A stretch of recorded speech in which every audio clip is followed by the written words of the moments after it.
Shri Krishnam Vande Jagadgurum, Shri Gurubhyo Namah. A very warm and good morning to everyone and welcome to you all present here. I, Padmavati S. Bhatt, the convener of Manthana Mysuru, will be the MC for the day. Today we have all gathered for the book launch of Partitioned Freedom by Sri Ram Madhav. There will be the book launch, followed by a lecture, then discussion and a question answer session. I take this opportunity to welcome our esteemed guest Sri Ram Madhav ji, Sri K.B. Ganapati and Sri Vishwanath to the dais.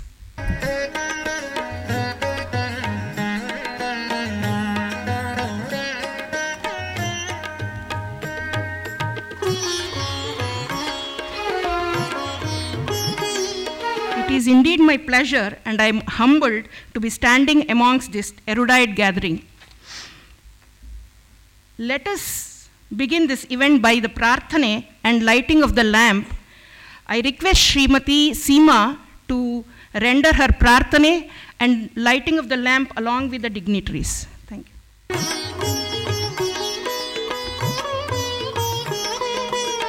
Palisaya Ganapate Palisaya Mahaganapate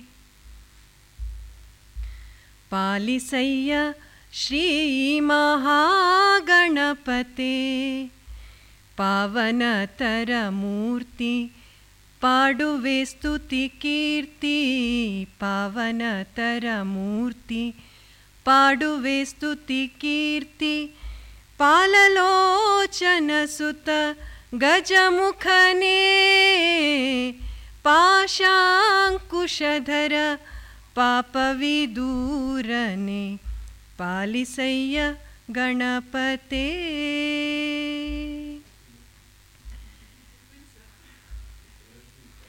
Saundarya Sagara Indumadaharane Chandrasekhara Tanaya Ghanapuri Nilaya Saundarya Sagara Indumadaharane Chandrasekhara Tanaya Ghanapuri Nilaya Nandivahana Nada Shrikantha Priyane Nandivahana Nada Shrikantha Priyane Vandipenu Hridayadi Mandirake Barayya Palisaya Ganapate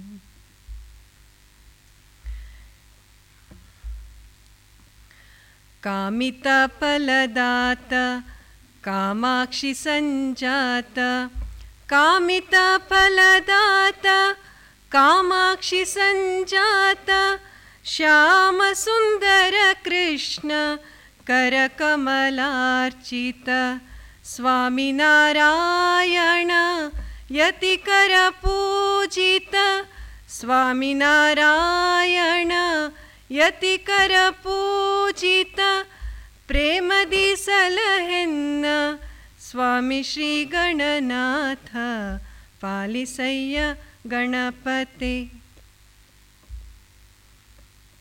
Palisaya Mahaganapate Palisaya Palisaya Palisaya. It was indeed very mesmerizing. Thank you, Srimaji. Now let me begin with the introductions. First, let me introduce Manthana to you and then the guests here. Started in the year 1987, late Shri Upendra Shenoy of RSS Pracharak, thinker and writer, Manthana is an intellectual forum for nationalistic discourse and dialogues. Manthana stands for churning, and it is churning of the minds to bring out the Amrita, that is the self-realization, which is in line with our Sanatana Dharma. Manthana brings out vibrant intellectual discussions, conversations, and public discourse to strengthen Bharata and aims to become an important voice in the formation of informed, nationalist public opinion. Manthana is present in almost all districts of Karnataka. Mantana Mysuru has been active for over a decade and brings in the finest thinkers to engage with the citizens of Mysuru through talk shows, book launches, discussions, and debates. Some of our recent talk shows were by Sri Prakash Belwadi, Sri Jesh Sai Deepak, Professor Nandan Prabhu, Sri Sandeep Balakrishna, and Sri Rohit Chakratirtha. Now let me introduce our eminent speaker today, Sri Ram Madhavji. Sri Ram Madhav is a social leader, author, and thinker. Dr. Ram Madhav hails from Godavari district of Andhra Pradesh. Primarily a student of engineering, he earned his diploma in electrical engineering from Andhra Pradesh. He also has a postgraduate diploma degree in political science from the University of Mysuru, Karnataka. Dr. Ram Madhav's association with the Rashtriya Swayamsevaka Sangha began as a teenager. He is a RSS Pracharak since 1981. For the past 41 years, he was assigned to several key positions in the organization, including the national spokesperson and currently serving as the national executive member. Dr. Ram Madhav is a founding member of the governing council of India Foundation, a New Delhi-based think tank. In over a decade of India Foundation's existence, Dr. Ram Madhav has been the curator of major annual global and national multilateral initiatives like the Indian Ocean Conference, the Dhamma Conference, ASEAN India Youth Summit, and counter-terrorism conferences which involved heads of nations and leaders of governments, besides academic scholars and public-spirited individuals. Dr. Ram Madhav has served as a National General Secretary of the Bharatiya Janata Party during 2014 to 20. He was in charge of Jammu Kashmir, northeastern states including Assam, Arunachal Pradesh, Mizoram, Nagaland, Tripura, Manipur, Meghalaya, and Sikkim.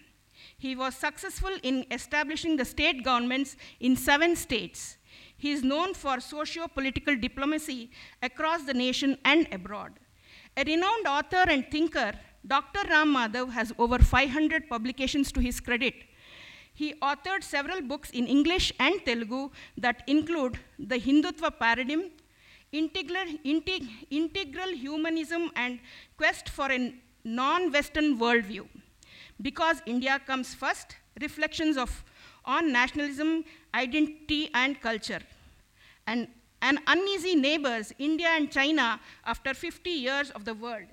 His new book, Partitioned Freedom, which is our topic of discussion today, explores the untold history of India's partition in 1947 and the birth of Pakistan. He is a regular contributor to platforms like Indian Express, the Hindustan Times, and Open Magazine, amongst others. He had been the editor of Bharatiya Prajna and monthly magazine in English, published by Prajna Bharati, and associate editor of Jagriti, a Telugu weekly. Widely regarded for his contributions in the field of strategic thinking, political philosophy, and India's foreign policy, Dr. Ram Madhav has traveled widely and addressed forums like the Shangri-La Dialogues in Singapore, Halifax Security Forum in Canada, Sochi Eurasian Integration Forum in Russia, BRICS Political Forum in China, and the World Peace Conferences in Thailand. A very warm welcome to you, sir. I now request Sri K.B. Ganapati to felicitate Sri Ram Madhavji with a memento.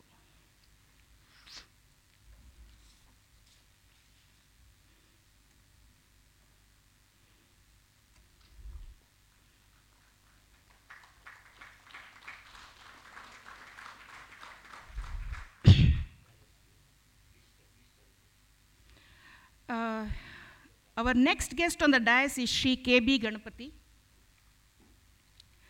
Sri K.B. Ganapati is an entrepreneur and an author. He is the chief editor of 2 prominent newspapers in Mysuru, Star of Mysore and Mysore Mitra.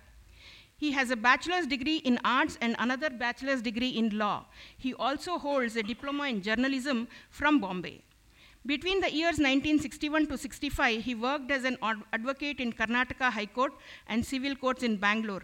He later worked as a journalist in Free Press Journal and the Indian Express, as a reporter and then as a sub-editor in Bombay till 1970.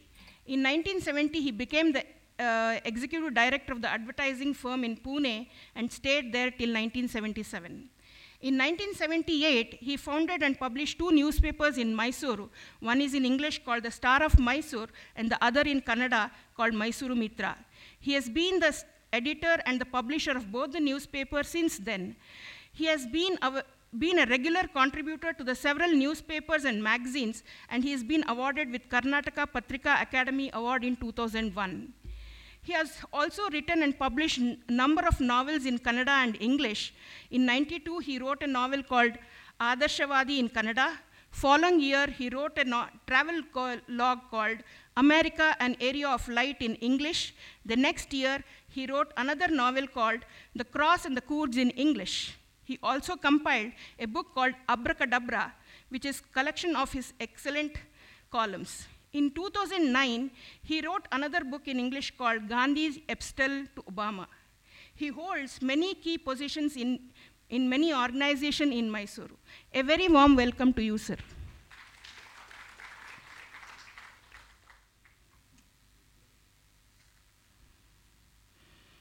Our next guest is Sri Vishwanatha. Sri Vishwanath is a science graduate from the University of Mysuru. He's a cost accountant and a fellow member of Institute of Cost Accountants of India. He has many post qualifications to his credit. These include information systems audit, insurance risk management, forensic audit and fraud detection, concurrent audit of banks and GST. He has served as the chairman of Mysore branch of CIRC of ICAI during the year 2019. Presently, he is a senior partner at Messrs. A. Vishwanatha and Associates. A very warm welcome to you, sir.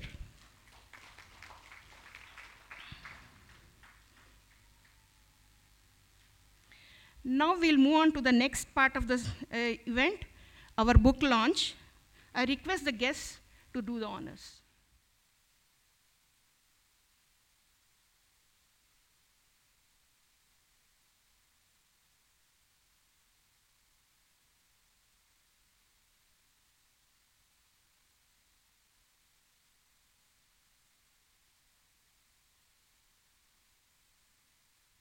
The author of the book I just released, Partition Freedom, Sri Ram Madhav, my friend on the stage, Mr. Vishwanath, ladies and gentlemen. I'm very happy to release this book, and the reason is obvious because I'm a journalist and a bookworm to a great extent. Though I am no good speaker, I may claim to be a fairly readable writer. Otherwise, I would not have succeeded with these 2 newspapers the way it has succeeded.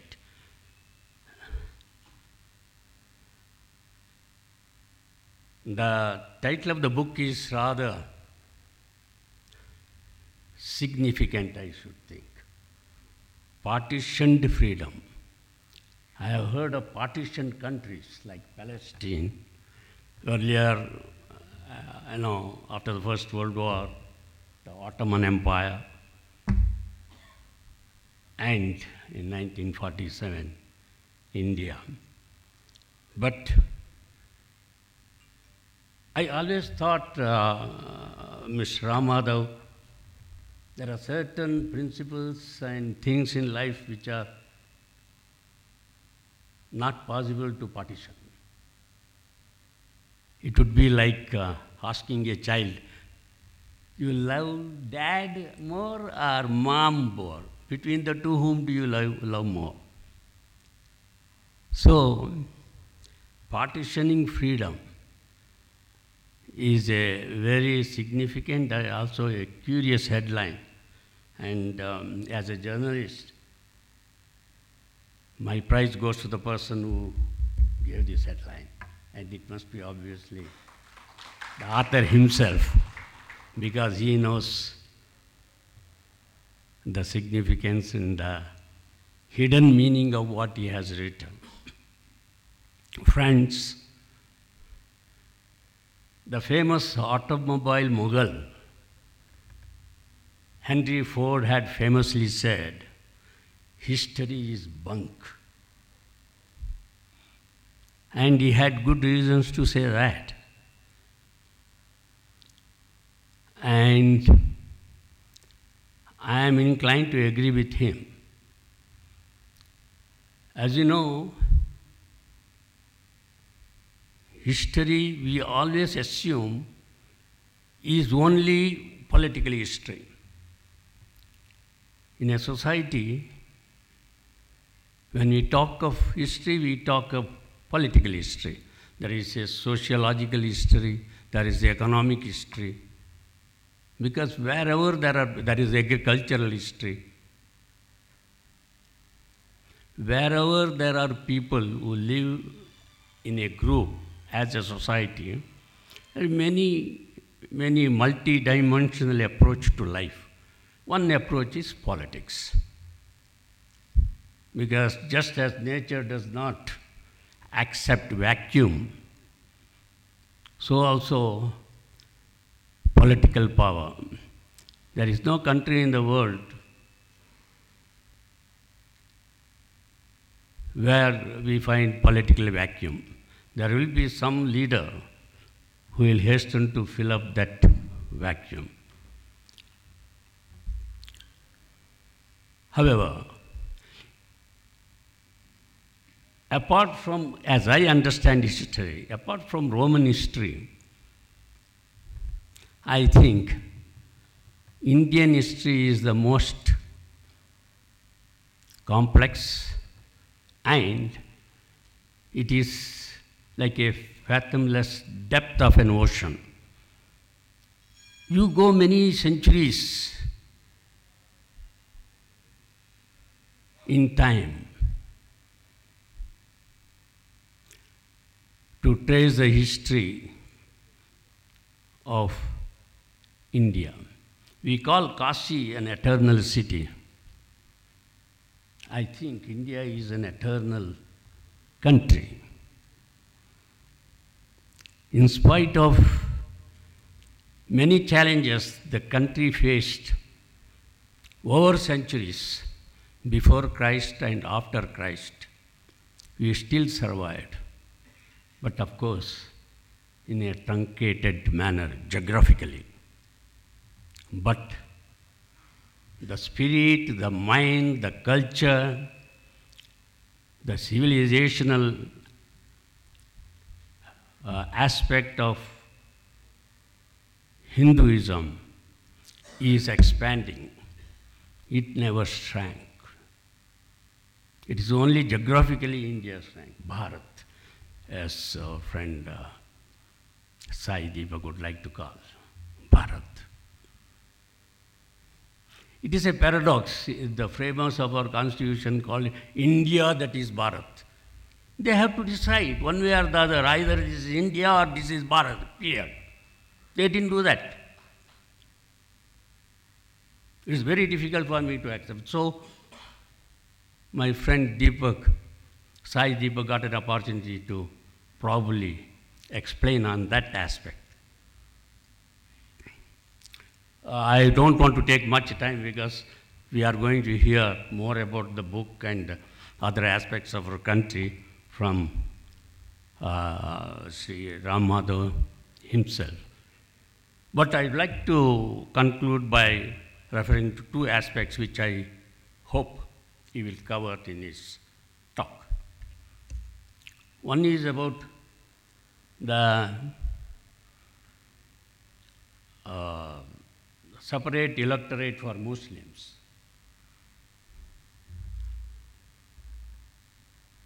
Before partition of India, or during, the issue was raised during the partition moment.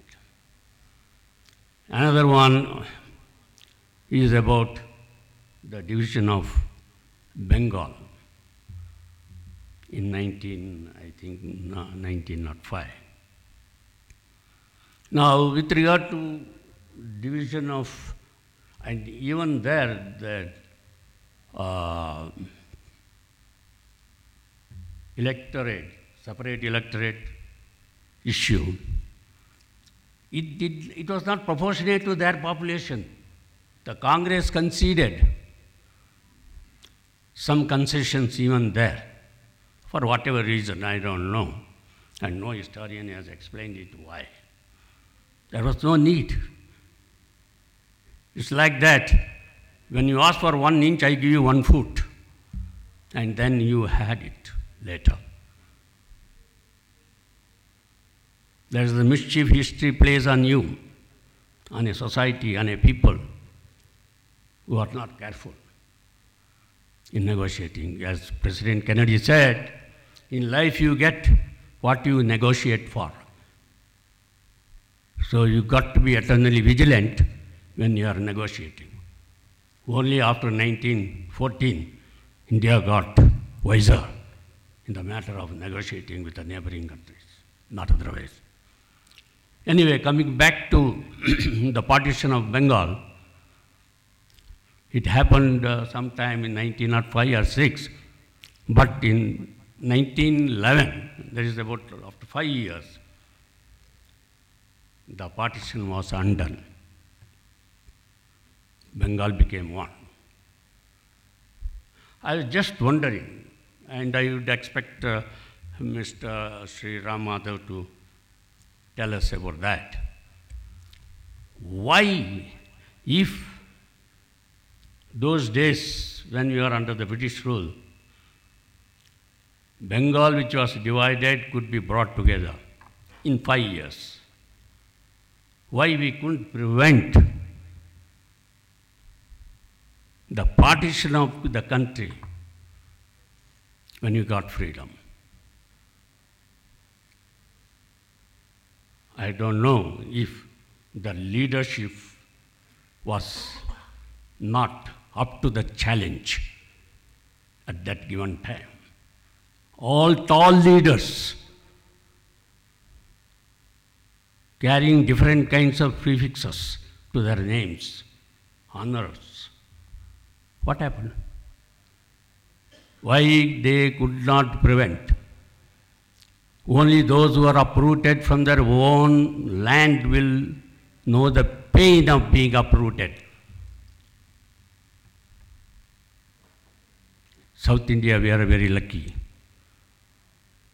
But in North India, it was really hell for the people who suffered that partition. Why we could not prevent it, the leaders? Mahatma Gandhi came to India from South Africa in the year 1915. And he always vowed that India, vivisection of India is not possible, it is over my dead body. But when it happened, what happened? What happened? Did you go on fast? As a preemptive measure, you could have done that. You could have mobilized the leaders, Congress leaders. Nothing happened. Falling silent in times of crisis is nothing but cowardice.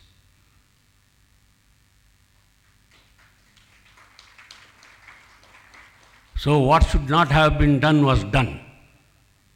Now can we undo it? It is like trying to unscramble an egg. A scrambled egg, you cannot unscramble it. I think so. But time alone can answer the question. I read somewhere, I will close by mentioning just about this. I read somewhere a British author had written, when Mahatma Gandhi was assassinated, he wrote, Britishers protected Mahatma Gandhi for 60 years, but a free India, independent India could not protect him for more than 16 months. I think we must contemplate on that question. The same thing happened regarding partition of India. Now over to Sri Ramadhav, please. Thank you very much. As you said, history is not just one history, and it has many facets to it. And Indian history is most complex and requires deep knowledge. I request Sri Ram Madhav to talk on his book, which he must have covered all these topics here. Thank you.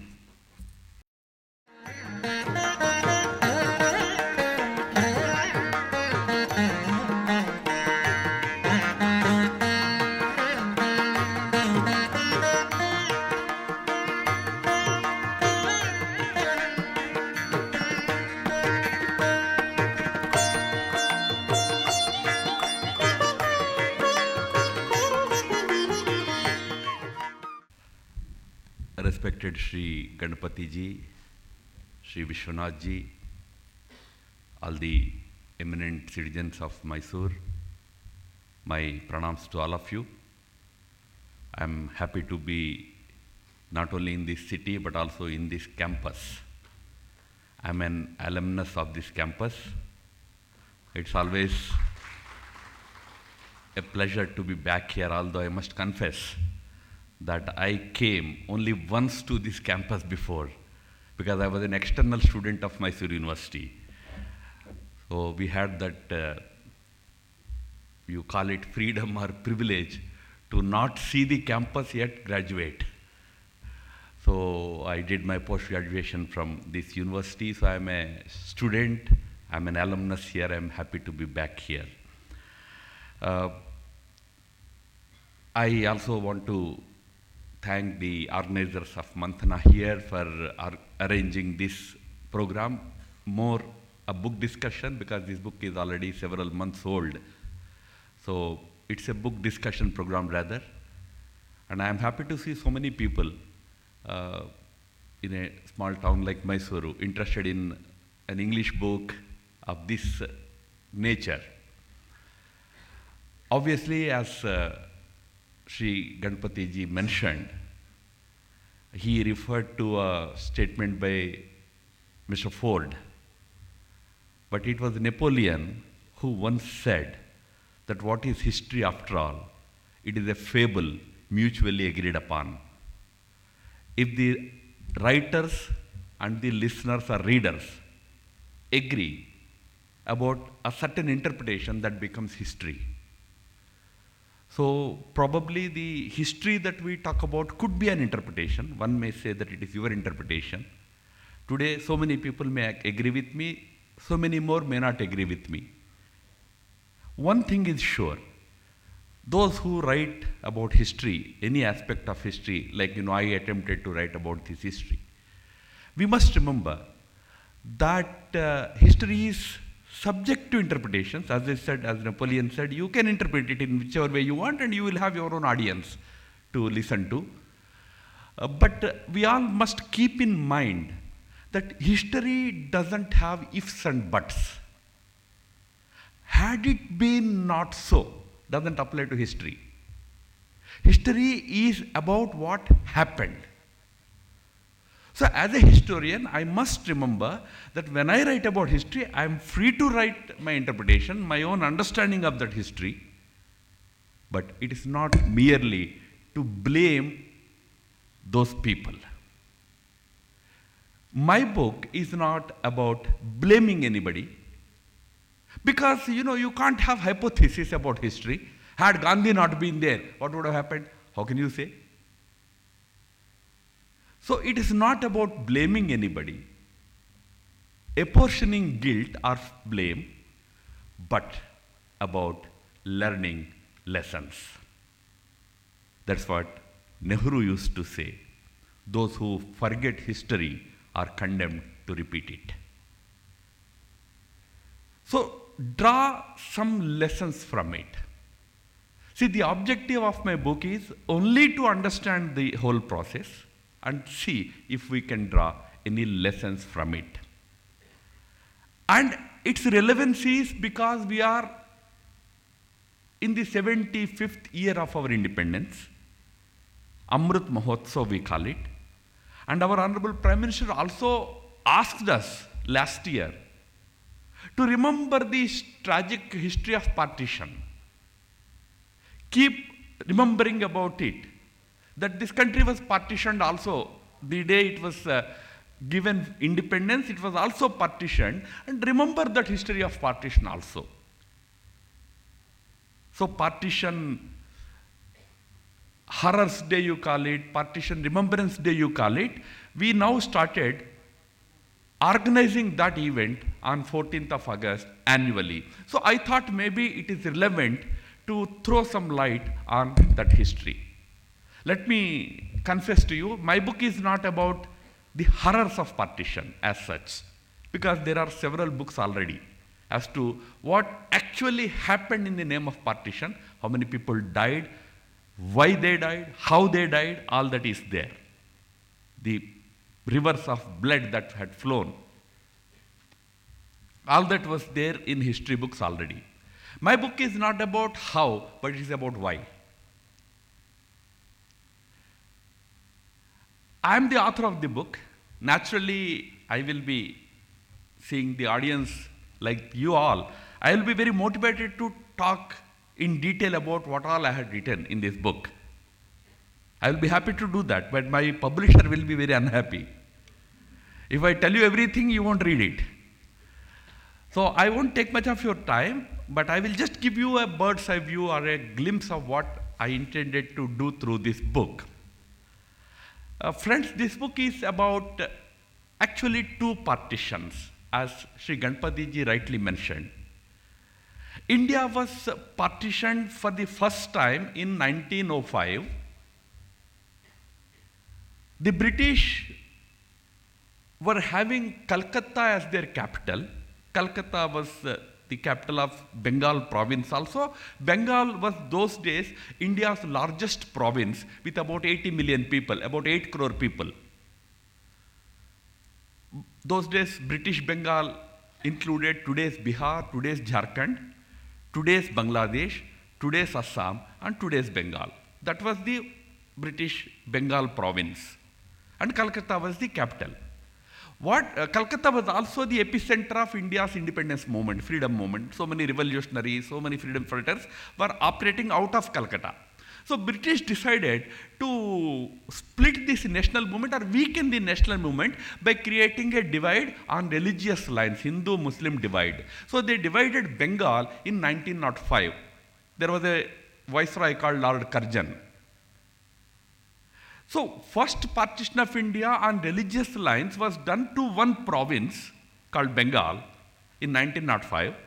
Curzon wrote to London that, you see, I am doing this with an objective, with a mission, and Bengalis may complain, but don't take it seriously. It's a settled fact, don't worry. But that mischievous game was understood by the leaders of that time. Not just Bengal rose up against it, but the whole country rose up against it. In history, we read that revolt against partition of Bengal as Vande Mataram movement. This Vande Mataram movement was actually a movement to oppose the partition of Bengal on religious lines. It was led by 3 people. One was Bal Gangadhar Tilak, coming from, you call it South India, West India, from Maharashtra, from Pune. There was Lala Lajpat Rai from Punjab, North India, and Bipin Chandra Pal from Calcutta itself, from Eastern India. See, the whole country stood up, and under the leadership of these people, they are called Lal Bal Pal Trio. And in 6 years, as Ganpati ji mentioned, King George V, the then king of the British Empire, had to rush to India to declare the partition of Bengal as void. He declared annulment of partition of Bengal. The question that Ganpati ji raised is the question that this book tries to address. When one province was partitioned in 1905, the whole country stood up against it, defeated that British design. 35 years later, the whole country was getting divided, east, west, both were getting divided. Why did the country not stand up? This book is the story of what happened in between those two partitions, the partition of Bengal and the partition of India. Similarly, this book is about two leaders, not necessarily two equals. When we talk about two leaders, it's always not required that they should be equals. In this case, those two leaders are, one was Mahatma Gandhi, the other was Muhammad Ali Jinnah.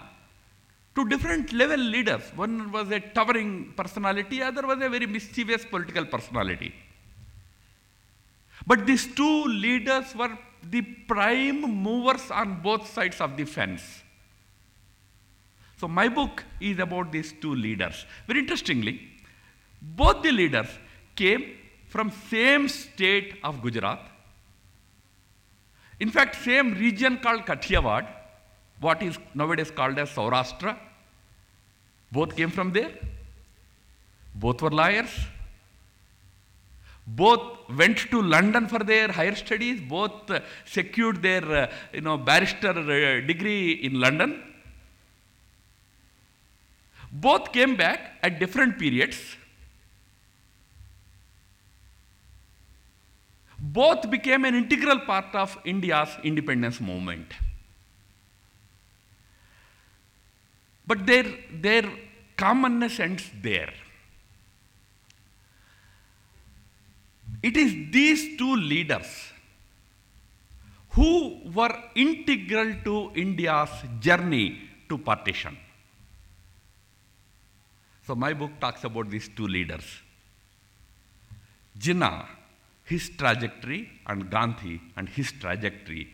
How both started from different points, traveled to different points, ended up in one's success and the other's failure. In this case, Jinnah's success and Gandhi's failure. As I said, Jinnah also was a barrister, but he came back to India in late 19th century and joined Congress in 1904. And when he joined Congress in 1904, he was a staunch nationalist. He was a follower of Gokhale. He used to tell people that I am Muslim Gokhale. Gopal Krishna Gokhale was one of our towering leaders of the independence movement.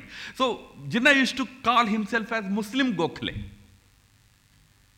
In 1906, when the British encouraged some Muslim leaders to start Muslim League as a separate party, Jinnah was the first leader to oppose it.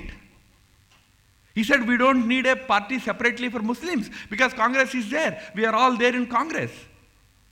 Muslims are not separate. We should work together for India's freedom. This was his starting point. Ganpati ji referred about separate electorates for Muslims. The British introduced it in 1909. Jinnah was the first to oppose it. He said, it's a wrong move.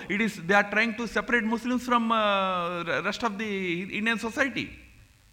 When finally Muslim League became stronger, Jinnah tried his best to bring Muslim League back to Congress, create a Congress-Muslim League alliance. In 1916, there was a Congress-Muslim League alliance at Lucknow.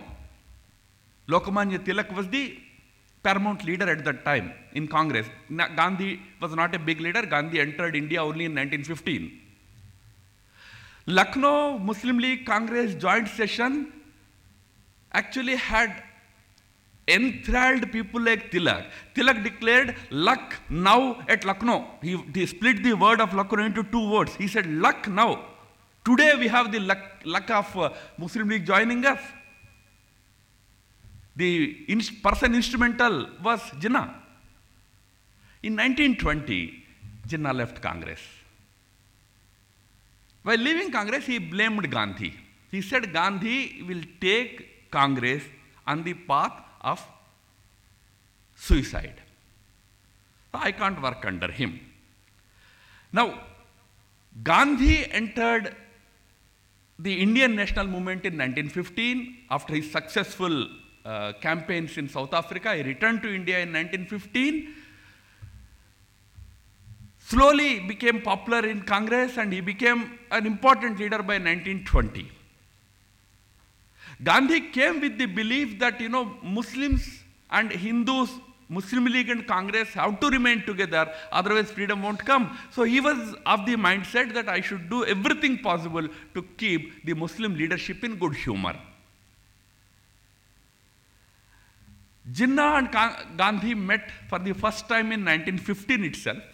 There was a felicitation program for Gandhi in Mumbai. And that felicitation program was organized by Gujarati Samaj. And Gujarati Samaj called Jinnah to chair that program because Jinnah was also a Gujarati. Gandhi was very happy that a fellow Muslim from Gujarat was going to chair his program. So he happily attended the program.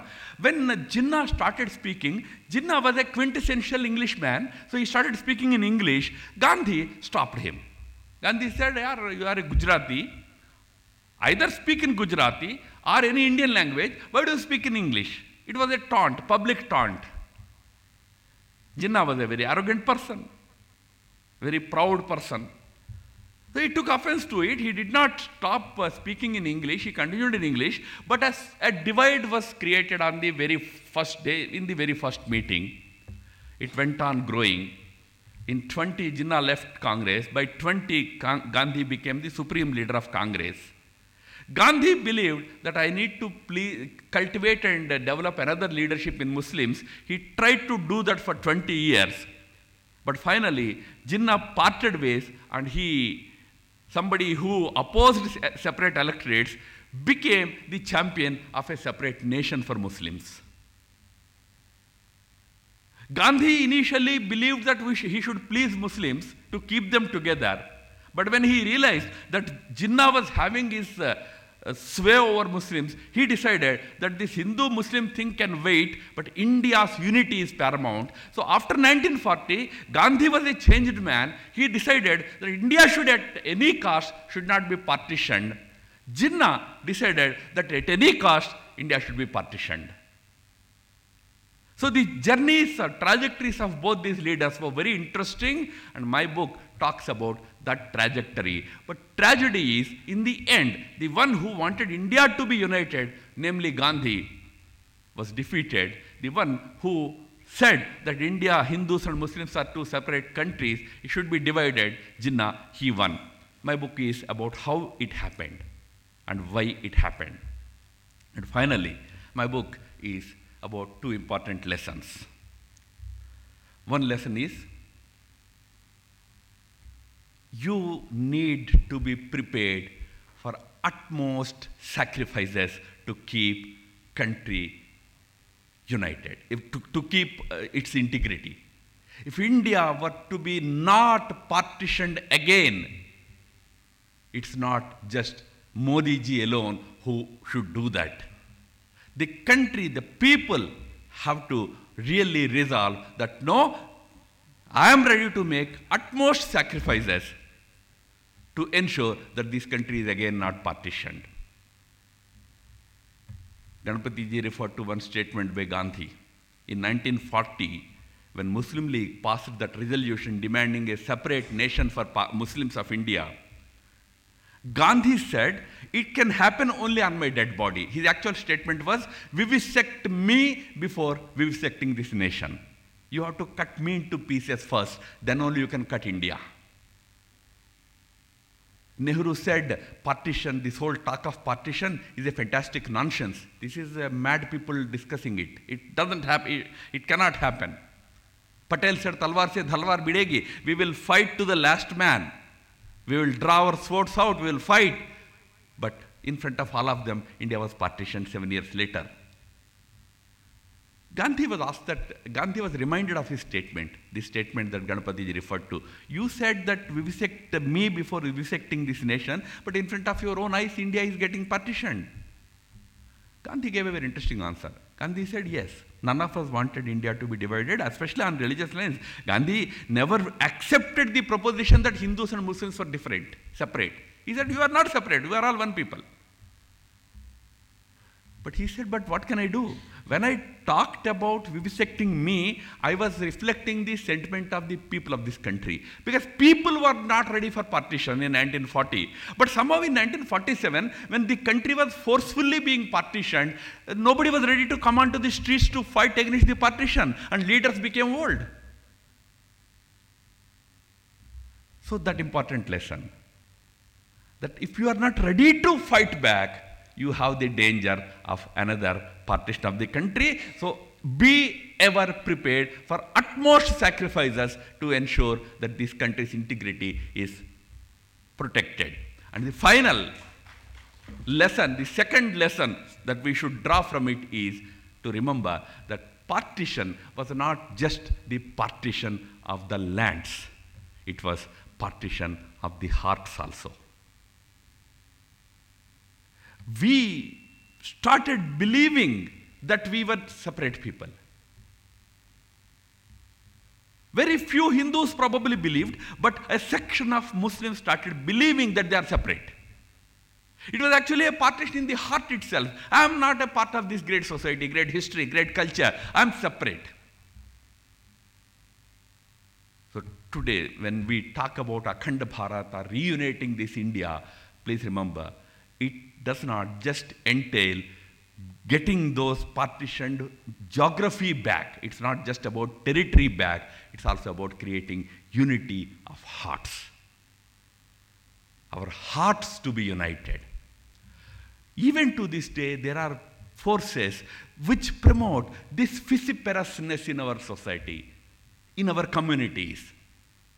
Even to this day, there are people, there are leaders who promote same ideas that Jinnah promoted among the Muslim community. But the danger is today, even there are some people among the Hindus also who believe that no, yes, we cannot live together. If we decide that we cannot live together after 75 years of our independence, then Jinnah must be laughing in his grave. I told you so. So the second and last important lesson that we must learn is this division of hearts also should end. Governments will do their bit. If there are some people promoting enmity, they will be tackled through the instrument of law. As people, we also have to reject those forces, reject those elements that promote enmity, that promote separation, and encourage activity that keeps Indian society together. 18 crore Muslims, 96 crore Hindus, 5 crore others. This 130 crore Indian society should live like one society. That is the first Akhanda Bharat that we have to create. Then territorial integrity will happen. Those parts that were illegally occupied should come back first. Then those who wantonly separated from us in 47 may decide at one point to come back. So this second lesson of bridging the divide in hearts also is an important lesson that we should draw from this. Friends, I will end here. Maybe through discussion, if we can, question answers, we can discuss a few other issues. But I profusely thank all of you for your participation today on a Sunday morning and your patient listening. Namaskar.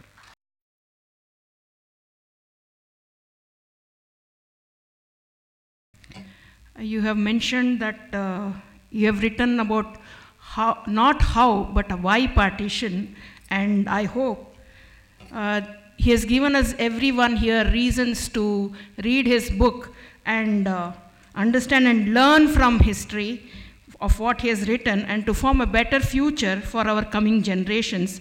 And we should also be ever ready for utmost sacrifice to stay united. Thank you, sir. Ram Madhavji, K.B. Ganapatiji, and intellectual class of Mysore. Even after 75 years of independence, we are yet to realize, yet to understand what are the things went behind during the freedom movement. There was a lot of things which were covered, and we are not aware as to why India could not get independence unitedly. Why some leaders were projected more than their capacity, and some leaders were not at all shown in the history books. Attempt is made in this book to show light on some aspects of the independence freedom struggle. Sir, Mysoreans are very fond of knowing the actual truth. Very recently, I just thought of sharing with you that Mr. Addenda Karyappa had written a novel called Tippu and Nija Kanasigulu, The True Dreams of Tippu Sultan. About 25 years, there was a book on Dreams of Tippu Sultan, where the author had used his artistic freedom to highlight the imaginary greatness of a leader. But 25 years later, we had one Kurk brave person who wrote the real dreams of Tippu Sultan, which actually went for legal scrutiny. And I'm happy to share that even in the court of law, whatever was written was established with documentary evidence, and it came out. And even Mysoreans, I'm happy to say that I have never seen the Kalamandra with 1,200 plus audience fully filled for a drama. Any movie act, any film personality comes, then only it will be full. Otherwise, it is not. But for this, the Mysoreans gave such a big support only to support the factual truth. Same, sir, in your book, if you permit me to say, that you have not tried to highlight anybody. You have not tried to blame anybody. You have just tried to put the light on the various personalities and how they took decisions, and the judgment of whether it is right or not is left to the readers of the book. So that I felt, because there is no bias of the writer here, only facts are presented, and where the readers can decide on whether what was correct and what was wrong. And as Sir rightly put it, the title itself is fantastic. When we say freedom, it is a positive thing. When we heard about partition, it is a negative thing. So looking at the reading itself, the title itself, we can say, are we looking for this freedom alone? Or did we fully succeed? Did we partially succeed? Or did we not succeed at all in getting the freedom as we wanted? So the coining of words is fantastic, is what I felt. And there is no glorification, and facts are presented in a systematic manner. And I will ask a few questions to you, sir, in the interest of our listeners. And then after some questions from me, all of you will be given, some questions will be taken from your side also, where to which I request the speaker to answer. So at the outset, for such a fantastic book, I request all of you to give a very good applause to the speaker for throwing the light on the real facts behind independence. So first what I thought was, after 75 years, why you felt, because many books have come, and even in Pakistan, much more books have come on the partition. Many people have written.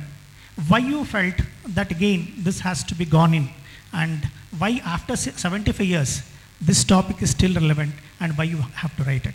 Yeah. You are right. There is abundance of literature on this subject. One of the very first books was written by none other than a great leader like Ram Manohar Lohia, The Guilty Men of Partition. It apportions guilt on 7 different forces for why India was partitioned. So as I said in my speech itself, there is a lot of literature about how it happened. There is an approach to look at it from different perspectives. You know, for example, Lohia puts Jinnah as the number 6th culprit. 5 others, including Gandhi, British, and all of them, then number 6. But actually, he should be the number 1 culprit. So, how you look at it when you interpret history, so each author may differ from the other. So, I agree with you, there are lots of things, but why it is probably relevant to refresh our understanding of that history was, as I said, not to find those guilty men. You know, you can always put blame because you were not there at that time. We are all the products of our times, our situations. So there was a time when the leaders acted at the time in a particular way. In post-mortem, we may blame them. We may say that you should not have done that, but it's only a post-mortem. A post-mortem can never bring a dead person alive. But it can teach you lessons. So the whole objective behind this book is that can we understand the sequence of events, draw those correct lessons, don't see it from any prism, see it from the prism of facts. Okay, this is what has happened. Agree. You know, for example, many of us blame Gandhi for partition. But Gandhi was one man who steadfastly opposed partition. In fact, I myself authored a book 25 years ago, or even 30 years ago, in Telugu. I fully blamed Gandhi for India's partition. He had to take his own part of the blame. But he was one man who till the end said, no, don't allow partition to happen. So much so that when it's on June 3rd, 1947, Nehru, Patel and Kripalani, all three were present when the partition plan was finally signed. From India side, Nehru signed it. From other side, Jinnah signed. From India side, Kripalani signed it. From other side, Liaquat Ali signed it. But these people were witnesses to that partition. Gandhi came to know about it through media, that it is being signed also. He was horrified. He rushes to Mountbatten after 1 week. He comes back from Calcutta, goes to Mountbatten and tells Mountbatten that do whatever you can in your power to convince Jinnah to take over the whole country. Why only Pakistan? Now, one may say Gandhi must be a mad fellow. But Gandhi's whole objective was that no, let India remain united. His opposition was on a principle, not about territory. Principle was, he was steadfastly opposed to this idea that Hindus and Muslims were two separate people. He said the acceptance of partition is admission of this principle, that we are separate. That I can't accept. This he went and told Muslims, how are you separate? Your forefathers go back in history. They were all Hindus. This he told them. Mountbatten was taken aback. Mountbatten says, okay, all right, I am surprised that you came with this proposal. I am not going to ask you how Nehru will react. Because I know Nehru what he is going to say. He will say, no question, I want my India. But I want to ask you how Jinnah will react. Gandhi remains silent for a moment and he says, I know Jinnah will say, this is wily Gandhi. This is a very too clever by half Gandhi. What he is trying to do now is, he is giving this lollipop to me to take the whole country, then he will throw you out first, the British out, then he will throw me out. I don't want this, I want my Pakistan. No, what I am saying is, these aspects are all real incidents that had happened. Gandhi, finally, he goes to convince Congress leaders, other leaders to accept partition. Then while he was climbing down the dais, one leader comes to him and says, wow, Gandhiji, finally we have won. We have defeated the British and secured our independence through our Congress movement. Gandhi silently, Gandhi in a very depressed voice, he says, yes, my friend, we all have defeated the British, but we have defeated our own general also. Meaning me also. I am also defeated today. Because I wanted a united India, what we got is a partitioned India. So there were many aspects to it. While Gandhi was responsible for the situation, but Gandhi was also committed to keeping country one. Now, I said no ifs and buts, but had other leaders listened to Gandhi and told no question of partition, waited for 1 year, Jinnah would have died. Jinnah anyway died in 48. Then there would not have been a partition. So, but history mein ifs and buts hote nahi hai. Had it not happened, history doesn't work that way. It happened. So learn your lessons. Don't be in a hurry. Be committed to your principles. Some of those lessons we have to learn from that rather than simply blaming them. Rather than saying that Jinnah is responsible, Gandhi is responsible, he is responsible, you are responsible. We are not there. We are putting blame on everybody else when we were not there.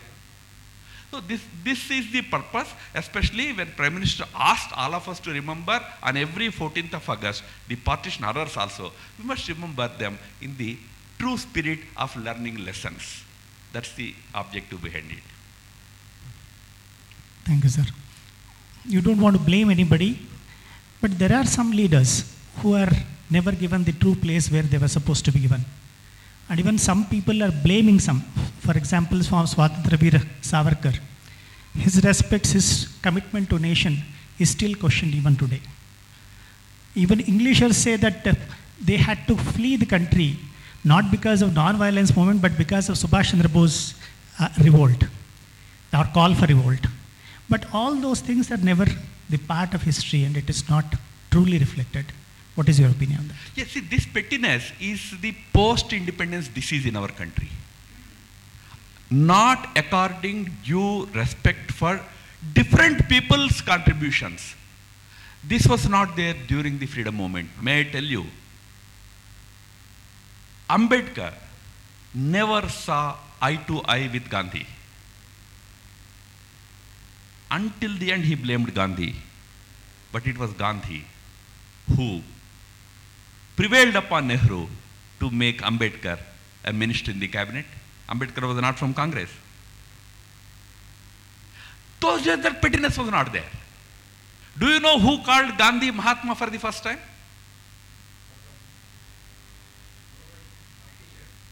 It was Subhash Chandra Bose in 1944.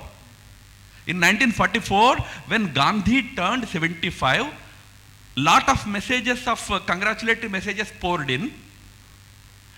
One such message came from Subhash Chandra Bose, who used this word Mahatma for Gandhi. Now, Subhash Chandra Bose and Gandhi did not have very cordial relations, but never disrespected each other. Subhash Chandra Bose, one person who did not send congratulatory message was Jinnah. Many others sent. Einstein sent that long message which we all read. So there was that cordiality between them. And Subhash Chandra Bose, when Indian National Army was being taken for trial, 11 leaders of Indian National Army were being tried in Red Fort. You know who went in to argue in their favor? Even Nehru. Nehru, who left his legal profession in 1922, he went back, pulled out his black coat and returned to Lal Killa to argue, and Congress appointed 10 people as advocates, including Tej Bahadur Sapro and many others, to argue for the release of Azad Hind Fauj people. So this pettiness is post-independence. Somehow, right from Nehru onwards, everybody believed that now the whole credit should be taken by us. Gandhi and Savarkar had great disputes. Savarkar never agreed with Gandhi. But it was Gandhi who suggested to British that young people like Savarkar should not languish in jails. He in fact advises Savarkar brothers to go for that, there was that clemency option. British had given clemency option to everybody. Nowadays, the ignorant leaders of Congress party make it as a big issue that Savarkar went for clemency. It was not just Savarkar. Madhav Govindra Ranade went for it. Do you know that Tilak went for it in 1912? It was an option given by the British. Gandhi recommended to British also that let young men like Savarkar come out and do work peacefully. Gandhi suggested to Savarkar brothers, send a letter, let me also try. There was no such, and in 1934, Savarkar was in Jilla Band. He cannot leave Ratnagiri district. British had imposed certain restrictions. Gandhi travels to Ratnagiri to discuss with Savarkar about this whole question of Harijan issue, Dalit issue. There, lot of heated arguments take place. Not heated, because Gandhi was not a person with heated argument, but they had lot of disagreements. In the end, Savarkar tells Gandhi that the way you are going about, especially with respect to Muslim League, will take the country down the path of destruction. This Savarkar tells Gandhi. And Gandhi says, I respect your view, but I think what I am doing is the proper thing in the given circumstances. They were talking together to each other. This whole hatred and this belittling others is a bimari, is a disease that somehow we got after independence. Especially, the blame should go on the ruling dispensations of initial years to deny the role for everybody. It's another matter. What you said is partially true, that when Attlee rose in 1946 September to announce independence to India, he did not refer to the freedom movement of Congress, Ahimsa Andolan and all that. He only talked about the naval revolt. that was taking place at that time in Bombay and Karachi. At both places there was a naval revolt, and there were allied revolts in certain army cantonments also. He talked about them. He did not say that there is no real role of Gandhi and all that. He only said, when your own army also is not with you, how can you control India? The British Indian army is no longer with the British, so you can't control India. So to that extent, even British gave credit to the revolt of the Navy, Royal Indian Army, which was the result of Azad Hind Force motivation. So their Azad Hind Force must get the credit. So all those things were denied to those elements, whether it is Azad Hind Force or it is Savarkar. Their roles were suppressed. They were not given their due role. That was the disease that we incurred post-independence. Until independence, that was not the case. They were together. They were disagreeing but talking to each other, working with each other. Even with Jinnah, they used to work. Savarkar's Hindu Mahasabha and Jinnah's worked together in governments. In 40s, I tell you. So we are talking about a disease which is post-independence, but which is being corrected now through many efforts. Scholars are writing good books. You know, our in Karnataka, Savarkar's book, Vikram Sampat's huge contribution to bringing out the facts about the contribution of that great leader.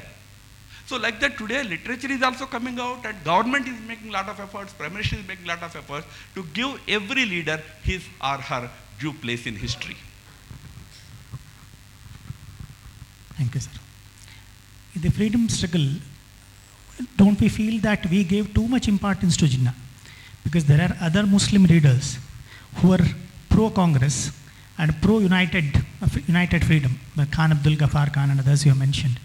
But where we went wrong, why we gave too much importance to one leader who was not a mass leader at all in the initial days. So was that the wrong move by our leaders which resulted in this unfortunate partition? Yeah, undoubtedly.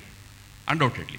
It was one of the blunders committed by the then Congress leadership, giving fresh lease of life to Jinnah. Every time he was actually rejected by the Muslims also. In fact, in 1943, one Congress Muslim leader writes a letter to Gandhi.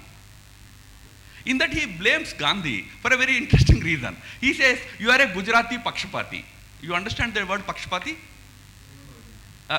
Same word in Kannada also. So you have some bias in favor of Jinnah because both are Gujaratis. Otherwise, we are all Muslim leaders in Congress. We are deadly opposed to this fellow, this Jinnah. But you are always patronizing him. You are always going to him. You are ignoring us in Congress and you are promoting that fellow. That was a big mistake committed by Congress leadership from time to time. In 1937, for the first time, when provincial elections were held under Government of India Act of 1935, there used to be 4 provinces with Muslim majority in India, in British India, 4 provinces. All 4 had rejected Muslim League. So much so, Jinnah himself confessed that I cannot even enter Punjab. This is what Jinnah wrote. I cannot enter Punjab. People simply refused to support him. Muslims refused to support him. Sindh had a non-Muslim League government, anti-Muslim League government. NWFP until independence, which is Khyber Pakhtunkhwa now, until independence was an anti-Jinnah government, Khan Abdul Ghaffar Khan. Bengal, Fazl Haq had his own party called Krishak Praja Party, anti-Jinnah. Every Muslim province was anti-Jinnah. But in 1938, Congress started negotiations with Jinnah. 1937, everybody rejected them. 38, you started talking to them. So many such instances have happened. And when finally at the time of independence also, when it was to be decided which parts should go to Pakistan, only Jinnah was consulted. Khan Abdul Ghaffar Khan, the supreme leader of Northwest Frontier Province, NWFP, he was a staunch congressman. He used to be called as Frontier Gandhi, Gandhi of India's frontiers. He comes and cries and sobs on Congress platform. He sobs uncontrollably. He says, you have cheated us. Which Muslim will ever come back to Congress? We stood by you. We wanted to be a part of India. We always fought against this fellow Jinnah. And finally, you gave away NWFP to Pakistan without even asking us. You did not ask Khan Abdul Ghaffar Khan. You simply gave it away. So in that sense, what you say is right. Jinnah was wrongly portrayed as leader of the Muslims, which he was not. And the result was, when partition happened, all those areas which were opposed to Jinnah or Muslim League became Pakistan. Those who were supporting Jinnah were all in India. You know, Ganpati ji said South India did not have that tragedy of partition. We did, sir, in Hyderabad, part of Karnataka. We could not get independence. This independence came only 16 months later. Not 16 months, 15 months later. Your Bidar, Gulbarga, they were still under Nizam's rule. Nizam wanted to create a Pakistan, South Pakistan, Nizamistan, he wanted to create here. So we promoted such leaders, we encouraged such leaders, we tolerated such leaders, whereas those who stood with Congress were always ignored. That was a big blunder definitely committed by the Congress leadership of those times. Yes, sir. And as Ganpati ji rightly said, and you're also mentioning that lot of concessions were given to one community, even though it was not asked for. That concession or extra step probably started by Gandhiji to keep Hindu Muslims together, being the whole concept of Gandhiji. But even after 75 years of partitioned India, where the Muslims got their part of the land on the religious basis, but we continue to be secular. But even after 75 years, even now, the appeasement is still continuing. Even now, our own state leader, for a bomb blast case, he says it is a small incident. Some people who are booked were released. All this is happening across the country, even after 75 years. How do we correct ourselves, or what do you say about this? If 75 years is not enough for us to understand the lesson, then do we ever understand anything with this appeasement politics? Yes. Before that, let me just make one factual correction. I made a small factual error. 1944, when Netaji sent his congratulatory message, it was not about Mahatma, it was about father of the nation. I by mistake said that Mahatma was used by Rabindranath Tagore in 1915. In response to something that Gandhi told about him. Gandhi called him Vishwakavi. So Rabindranath responded by saying, you are Mahatma. It was between two people, but that got stuck to Gandhi. It's a different thing, but in 1915, nobody considered Gandhi as Mahatma. In 1915. It's okay. Later, that acronym stuck to him. But father of the nation, which some people continue to call, it was first used by Subhash Chandra Bose. But coming to your point, you are right. The mistakes that my book talks about between 1915 and 1940, mostly 1915 to 1935, I would say, those 20 years were the most defining period of our independence movement, which culminated in India's partition. The first mistake was Tilak's statement of, luck now at Lucknow. Unless Muslim League comes, there is no luck. Savarkar used to say that Congress should have taken this stand and tell Muslim League, if you come, with you. If you do not, without you. If you oppose, in spite of you. Meaning, if you come, Muslim League comes with us, let us work together for independence. If you do not, without you also we will fight for independence. If you oppose, along with British, we will throw you also out. Tell the fellows this stern message. This was Savarkar. But the Congress was always of the view that not so, there's no need to be so strident, so strong. Let's tell them, please come, please come. So that please come began in 1916, reached its highest point in 1919 when Congress supported Khilafat movement. Biggest blunder of the 20th century independence movement was Khilafat movement. It sowed the seeds of Muslim separateness in our country.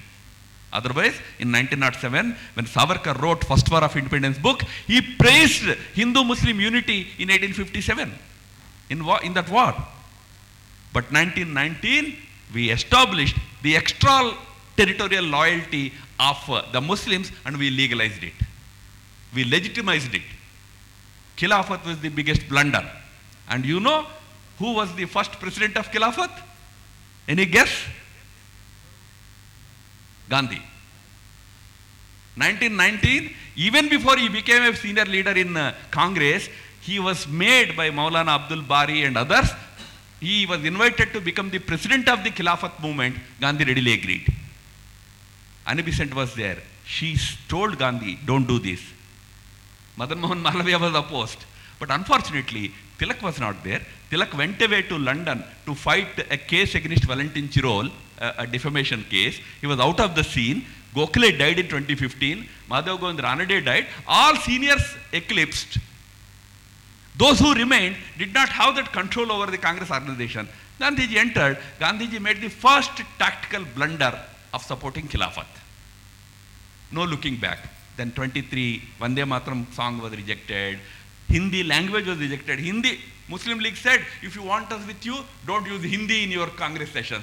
Use Hindustani. What is Hindustani? Hindi, Urdu mix. So Ramayana was rewritten, Badshah Rama, Begum Sita, Maulvi Vasishta. You rewrote history. Language was sacrificed, national flag was sacrificed, everything. These concessions, only to please this party called Muslim League, had led to growing of Muslim separatism. You could not actually bring them with you. You actually ended up strengthening their separate mindset.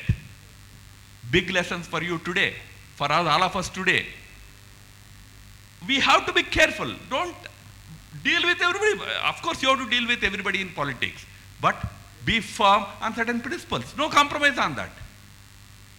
So those mistakes that were committed were responsible for partition. Unfortunately, we have still not learned full lessons from that. We still see that mindset. We still see those leaders. And we still see them getting traction. You know, today OIC goes and wins elections in Karnataka also, and in Maharashtra also, and elsewhere also.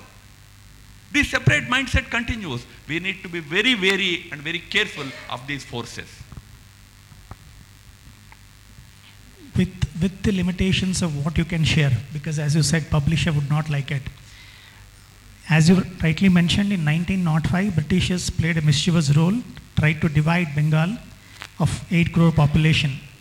And the opposition didn't start at a Bengal, the opposition was throughout the country. But a province division was not tolerated. It was annulled later because Britishers were forced to annul it. But the country's division itself was very silently tolerated. No big protests and things like that. And you have, in your first chapter itself has mentioned very beautifully that nobody wanted it, but nobody stood up. Within the limitations of what you can you share what happened in those 30 years, sir? I urge all of you to please read my book also. And you know, I will only give one analogy which for you easily to understand easily. You know, if you throw a for example a frog into a hot water, it will simply jump out, isn't it? But you leave the frog in a normal water container and slowly heat up the water from below. Slowly it gets used to that heating up water. It will still remain there. Finally, it will get boiled and the Chinese will come and eat it. That is what has happened between 1915 and 1945 or 35 or 40.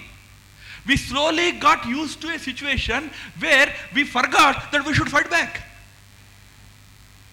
We were slowly given that feeling that no, without them no freedom, without them no freedom, without them no freedom, and you give concession, this concession, that concession. So when those concessions finally resulted in more separatism, we already lost that strength to stand up and fight. In fact, Gandhi, when he was asked that question, you said you wanted your dead body. But Gandhi said, yeah, but I thought people will come and fight on the streets against the Muslim League gundas. Our people are not ready to fight on the streets. And Nehru says after 10 years, he says, you see, in 1956 in one interview, Nehru confesses. He says, you see, we lost the appetite to fight this fellow, this Jinnah, has become incorrigible, we thought it is better to get rid of him. Look at the mindset of the leaders, as though it is a private property, country. Because you cannot fight Jinnah anymore, you better agree for partition. Mountbatten asks, are you sure? Nehru says, yeah, give it to this fellow. He is very obtrusive. He won't listen to anybody. Give it away. Anyway, he will come back. How lightly we took that moment, thinking that, okay, today you give partition, tomorrow they will anyway come back. Mountbatten himself says, Nehru told him that this partition will be temporary, they will come back. Of course, we all want it to be temporary, no doubt.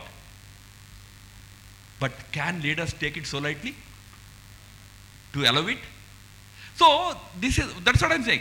That history needs to be studied carefully. Why that happened? Unfortunately, we don't focus on that. When you read it, how this country got used to it.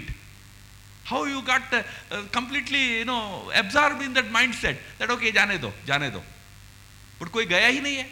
मैंने कहा ना, जब partition हुआ, those who voted for Muslim League remained in India, because those who voted for Muslim League were in Uttar Pradesh, in Madhya Pradesh, in Bihar. They did not go to Pakistan. Those who did not vote for Muslim League, like Bengal, Northwest Frontier Province, and Sindh, they became Pakistan. So those forces, those mindset remained in India. That is to be very carefully studied. I urge all of you, because it's a big topic, urge all of you to go through that part of the history. Last question from my side is, you have also mentioned it, as you all mentioned today also, it is not only division of territory, it is division of hearts. So the two communities' hearts are broken. Now we have to bridge the heart. What we should do? Because apparently we are doing everything right and we are only presenting what is the fact. We are not playing with the history. But still we are blamed, and the other part is appreciated and we should not touch them and all that. So what should be done to bridge the heart in your view? No, 75 years ago, there was a belief in this country that we were not two separate people. We are all one nation, which we are. In fact, I told you, Gandhi used to tell the Muslim audience that how come you are different? Do you know, in 1949, Nehru goes to address the Muslim students of Aligarh Muslim University in Uttar Pradesh. The only question he asked them is, you see, I'm a proud Indian. When I say I'm a proud Indian, my pride comes from my long history, my great culture, my great ancestors. Do you also feel proud of that history, of that culture, of your ancestors? This was the question put by Nehru, the great secular demigod, to the students of Aligarh Muslim University. Because those days, all leaders, irrespective of their blunders, their mistakes, at least believed in one thing, that no, it cannot be divided because we are one people. 75 years down the line, do we today feel that way or not? That's the big question today. I know, but over the last 75 years, we allowed a language for Muslims, a dress for Muslims. Those who are not following, there in your state, burqa was brought. No, girl students were forced to wear burqa. Why should a Kannada person wear burqa? That should be the question. But here political parties support it in the name of religious freedom. So slowly a kind of that mindset was created by Jinnah, but today's leadership of Muslims also is trying to create that atmosphere today. So first of all, on that principle, at least majority of the people should agree that no, you are not two separate people. But if we are convinced that we cannot live together, as I said, Jinnah must be the happiest person. He will say, I have said it 70 years ago, today you are saying. We need to defeat that mindset. It needs to be done at two levels. One level, those who are promoting that mindset, pre-partition mindset among the India's Muslims and all. Yesterday I was at Pune, one very senior professor from Muslim community was there. He said, we are 28 crores, we are not a minority. I said, I agree with your second statement, you are not a minority, but 28 crores, I don't know how many you are. Because we have to go by census. Census says only you are about 18 crores. But even if it is 18 crores, you are not a minority. You are a part of the society. Should that not be promoted as a discourse? This is first thing. Secondly, those elements which spread hatred, which spread terror, which spread animosity should be tackled firmly. Fortunately, today in many places, including Karnataka, there are governments which deal with those forces ruthlessly and firmly. You need to do that. But that should not be the duty of every citizen. मैं जाके पकड़ूंगा किसी को और सड़क पे पिटाई करूंगा, then you are creating gulf, widening the gulf. That responsibility, leave it to them. As citizens, be firm on promoting this idea that we are one people, you are not separate. If you are demonstrating that separateness, that needs to be defeated. Defeated politically, defeated socially. Democracy gives us a lot of freedom. Use that. Not violently. No violent society can succeed. Not violently. That part of controlling such forces should be left to the governments. Rest society should do. I will just give one example for you to understand much it better. Now Kashmir. Government has done away with Article 370, isn't it? So that mindset that was created of separation is now removed legally, constitutionally removed. But has the mind changed fully? No. So how does it change? जाके रात को 9 बजे TV में चिल्लाने से change होता है? That's what we do, no? 9 o'clock TV channels, we accuse every Kashmiri of being anti-Indian, anti-national. No. When you have next vacation, you people in Mysore, when you have next vacation, celebrate. Go to Kashmir, spend your vacation there. When you have next pilgrimage plan, go to Amarnath Yatra, go to Vaishnav Devi, go there. On a lighter note, when you celebrate next honeymoon, go to Gulmarg. Somebody smiled and said, you don't know, you are an RSS preacher, there is no next honeymoon, there is only one honeymoon. I said, I don't know, but there can be any number of honeymoons for the same couple though. And go once again with family and enjoy there. What I am saying is, as a society, we should go and tell the fellows there, are you idiots? Be happy with these 130 crore Indians. Such a large family we are. Be a part of it. This needs to be injected into those societies because they are being continuously brainwashed saying that you are separate, you are separate. We have to tell them you are not separate. Now, that effort also should go on together. That's why even RSS chief today goes and meets with certain Muslim leaders, tells them that your DNA is not different, which is a fact scientifically. But some people, we stand up and say, how can their DNA be the same? Yeah, we know. There are Badmash people there. Are there no Badmashis in our society? Are there not people who are anti-India among the Hindus? How do you deal with them?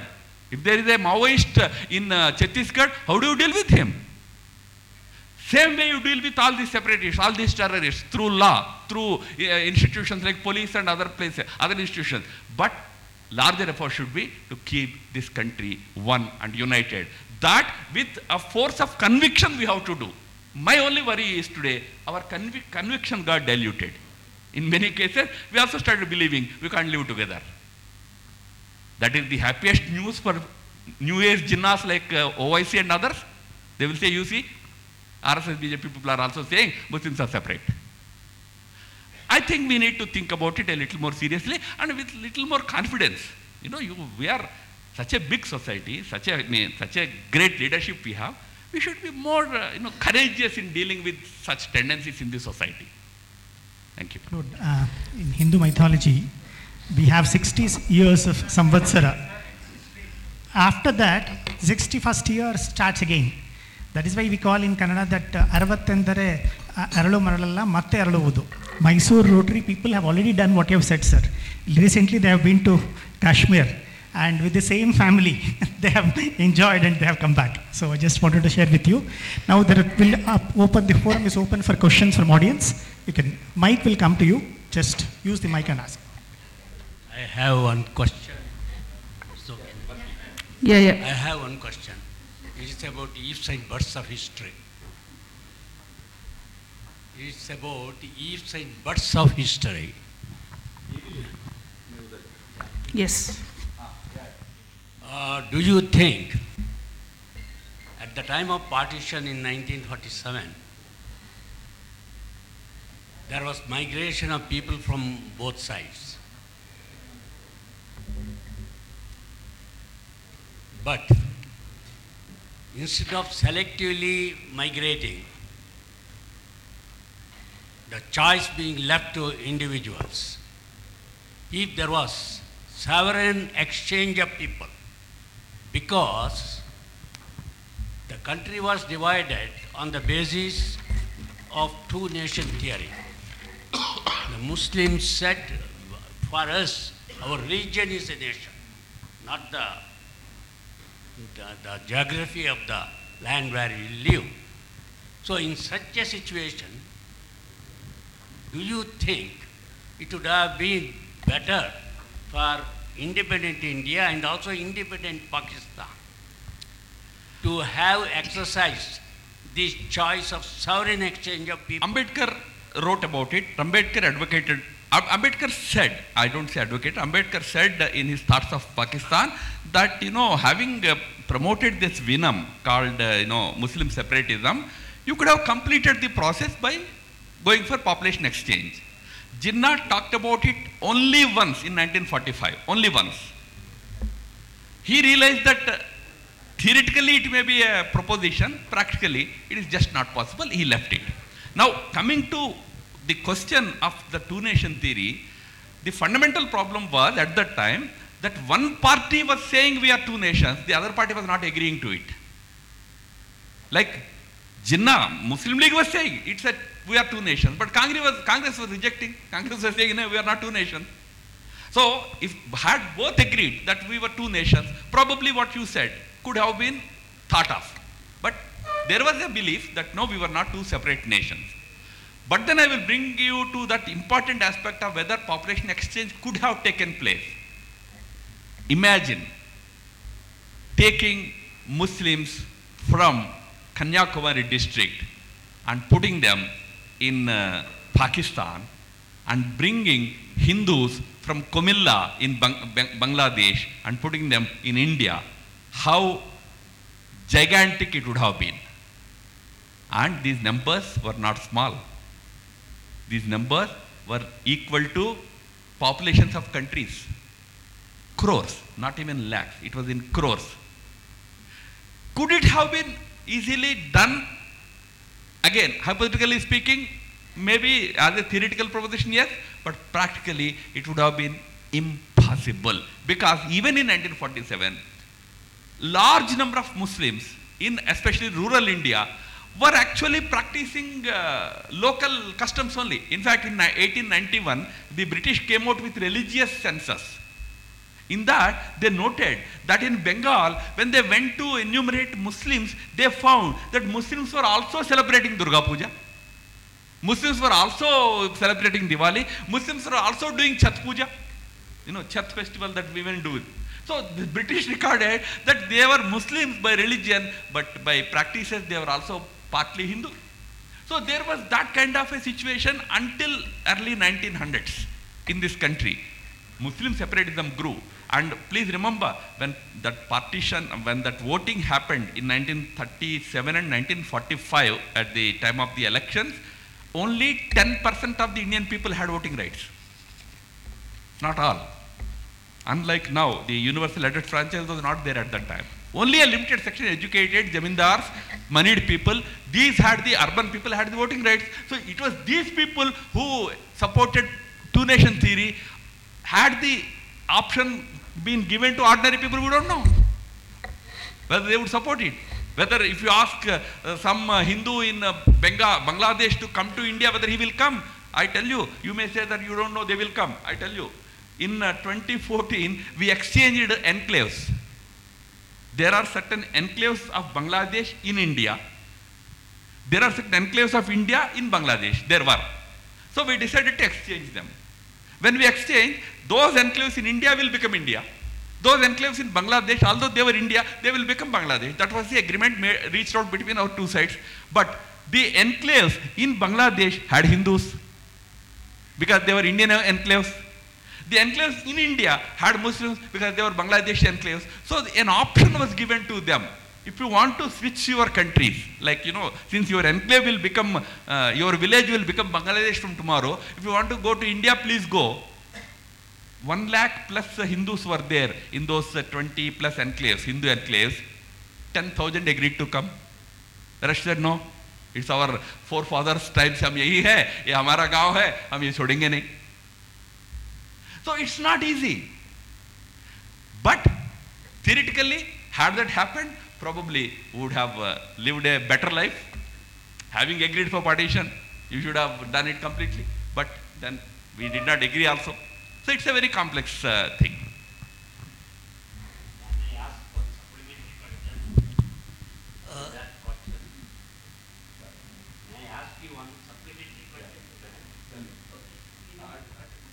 In 1911, the divided Bengal under British was united just after 5 years of division.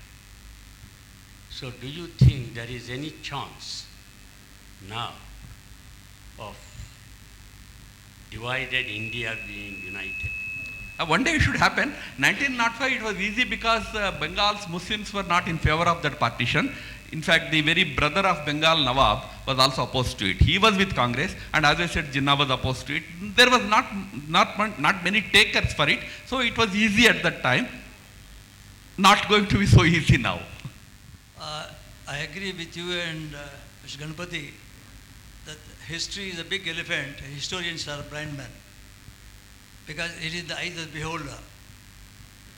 I refer to your first chapter where you said no one wanted it. But the question is, when we analyze history, we go back to history, we forget many things in the past. We confine to one point, like Jinnah, for example. You talk at length with Jinnah, his role and various aspects, very, very true. Those who have studied history would know that much of it is true. But we also forget the point that Jinnah was never a creator of the concept of Pakistan. Equally, you refer to Khilafat movement and Gandhi. Khilafat movement has much more contribution to the partition than Jinnah himself did. Because Khilafat movement was a continuation of Afghani's concept and a Wahhabist movement which pre-existed in Indian concept even today. Therefore, when the heart, you talked about a joining of hearts. Heart is a very, very different material than mind. It's difficult to unite the heart. You may unite the mind, or you can allow the mind to separate. But heart is a very difficult material. This pre-existing feeling of separatism, which was there, though it was UP which wanted, unfortunately, Sindh and the Punjab got the effect of it. Even today, as you see, we are finding various type of people coming up like OIC, and in Karnataka we had Ibrahim. Luckily he is quiet now. Now who would have taken the role of the partition? Even today they are ceding that because they have the fertile ground to reap upon. They are not the creators. They are the users of the existing condition. Therefore, when we talk of uniting the heart, I think we are overlooking the realities of the fact. Yes, Jinnah was right. So my point is, in India, the Muslims of India were not the Arabs. Muslims of India belonged to this culture, this society, they did not come from outside, unlike many Muslims in Europe. If you go to European countries, the other day, France defeated Morocco. In French cities, there was violence by Muslims, Moroccan Muslims. They came from Morocco, living in France, but they did not mix up with the French society. They still feel that, they were Moroccans. But Muslims in India, they did not come from Arabia or some other country. They are people here. At some point, as you rightly said, the Ahle Hadith movement, which began sometime in 1800s, in middle of 1800s from Bhopal, it started promoting that separatism. I told you in 1857 when these two people got together and fought against the British, even a person like Savarkar, there cannot be a bigger proponent of Hindutva than Savarkar. But he himself says that it is the glorious phase of our unity, and Bahadur Shah is the symbol of Hindu-Muslim unity. This is what he writes in 1857. So There was that hope that we could live together, we could work together. What shattered was precisely the thing you said. One is, of course, Ahle Hadith. I talked about it in my book also, Syed Ahmad Khan, how it started, but how it got that support from Khilafat. And Khilafat was the biggest blunder, I agree with you. As far as Jinnah, I must tell you only one thing. You are right. Jinnah was not originally the proponent of Pakistan per se. In fact, in 1934, one guy called Raja Kali in London goes to Jinnah with this Pakistan proposal, P for Punjab, A for Afghanistan, S for Sindh, like that. He expands the concept of Pakistan, K for Kashmir. So, Stan for Baluchistan. Jinnah dismisses it. He says, are you fool? I am not interested in all this. This was Jinnah in 1934. He rejects that proposal also.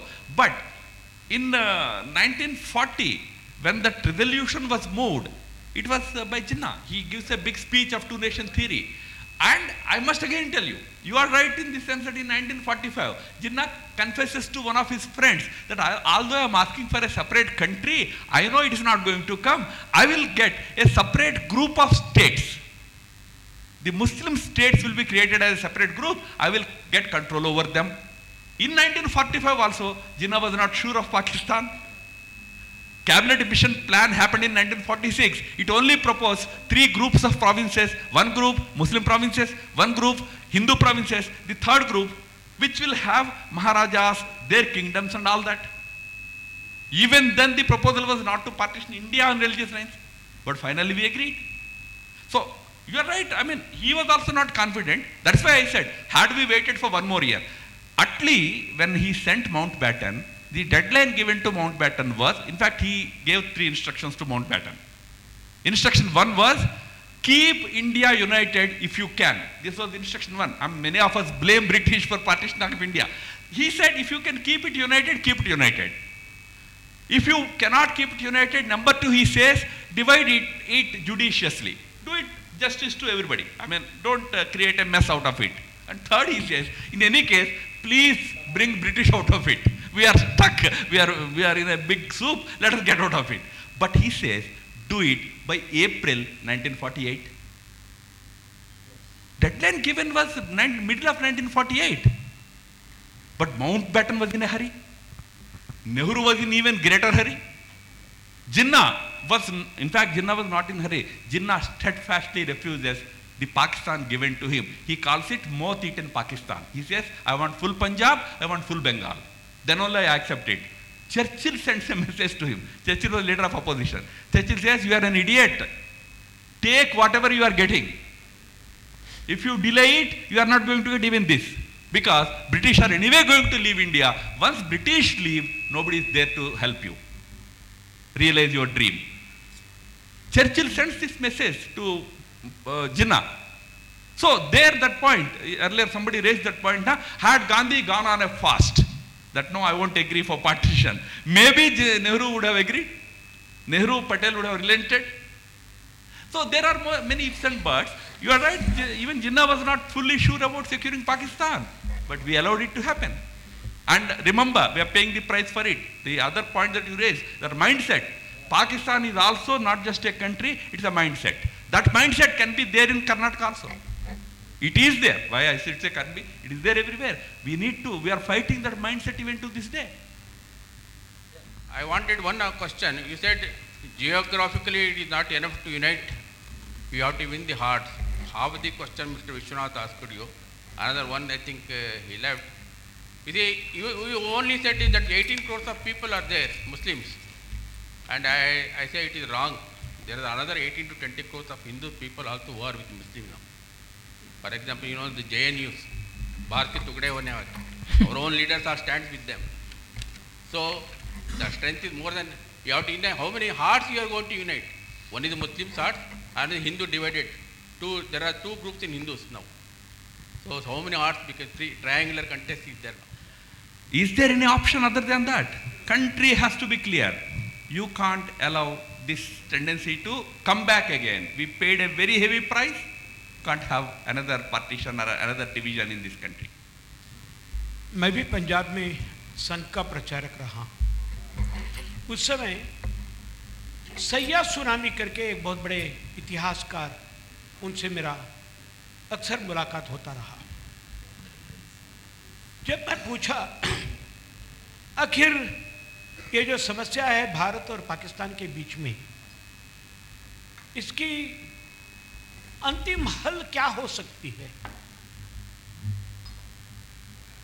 At that time only he was about 88, 90. This is about 30 years ago. He told, eliminate Pakistan. जब तक पाकिस्तान है तब तक अलगाववाद रहेगा। पाकिस्तान जब खत्म हो जाती है तभी ये जो समस्या है ये हल हो जाएगी। लगता है मेरे को अभी भी हमारे देश के अंदर जितने भी हम अलगाववाद, उग्रवाद को बढ़ावा मिल रहा है और पनप रही है यहाँ पर, इसके लिए कहीं ना कहीं जाके इन सबको लगता है पाकिस्तान उनको एक दिशा निर्देश दे रहा है, पाकिस्तान इनके लक्ष्य में है, वैसा हमको दिखाई देता है। और पाकिस्तान को ख़त्म करना इतना आसान वाली बात नहीं है। हम जाके पाकिस्तान को ख़त्म नहीं कर सकते। इसलिए we want only a military action against Pakistan, and Pakistan should be eliminated, and Pakistan should not exist on the map of world. Only then I think all these problems can be tackled. ऐसा है, मैंने जैसा आपने भी कहा और अपने भाई साहब ने भी कहा है, Pakistan of course is a country, is a geographical entity, it's also a mindset. That mindset exists even in India also, you all know very well. So first of all, let us defeat that mindset. And on a lighter note, वो बिलावल भुट्टो उल्टा सीधा बोल के गया ना हमारे प्रधानमंत्री जी को, वो ऐसा बंदा है, he is such a fellow who is not sure of his own election. So they don't want to go for elections now. They want to live for 2 years, enjoy power with the support of America, this, that, and see. Because there are no takers for him in this court. On the other hand, on a later note, if tomorrow you hold an election with Bilawal Bhutto and all these jokers, and also put up Modi ji, he will win hands down, He is hugely popular. Because even Imran Khan praises Modi ji in Pakistan. He says, leader should be like Modi ji. So you need to defeat Pakistan as a mindset also, inside Pakistan also. Then probably you can live with them. Pakistan as an entity. What will happen to Pakistan? Pakistan is today are imploding. Pakistan is suffering so much. The other day, Baluch terrorists went and destroyed so many properties of Pakistan. Within their country, they are paying the price for the demons that they created. They will pay their price, but will it lead to a change of mindset? That is the big question. We need to look for destroying Pakistan mindset. If that is done, then Pakistan is destroyed. Pakistan mindset cannot be destroyed only by military action. This we must remember. It is a mindset, it is to be destroyed. Question. Do Gandhi is Mahatma and he is a father of nation? First question. And a video is circulated in Godse, मैंने गांधी को क्यों मारा? You are light on that. And in our society today, the things are happening is that Gandhi for many people is a Mahatma. Gandhi for many people is a traitor for India. What is the truth? And Nehru is an anti-Hindu or is anti-India? What is your right? What is the truth? To everyone his own truth. Enjoy, read more, try to understand them more. When you try to understand them more, probably your opinion also will improve.